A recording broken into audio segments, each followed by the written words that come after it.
Hi, it's time for chapter 21 of our PR success stories. So I'm talking about an individual today.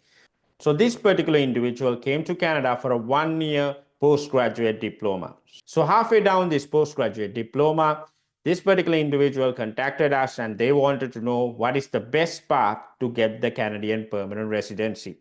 So at that time, the Canadian express entry doors were on hold because of COVID. So what we said was, you might have to go for another program, another postgraduate diploma to buy time. So in the meantime, we asked them to create an express entry profile because if the roads start happening, he had a very good chance. So we developed a plan together and we executed. So then he was able to get an invitation, and with just a couple of months into his second postgraduate program, he was able to get an invitation, and then he was able to get the Canadian permanent residency. So let me show his details. Right, so as you can see, we created the Express Entry profile on September 30th on 2022, and he got an invitation on November 9th, 2022.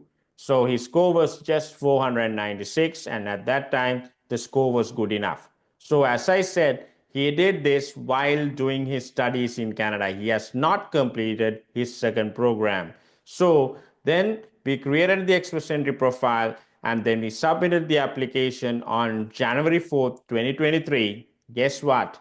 In just over a month's time, he was able to get the Portal 1 email. So on February 21st, 2023, he got this golden email from IRCC.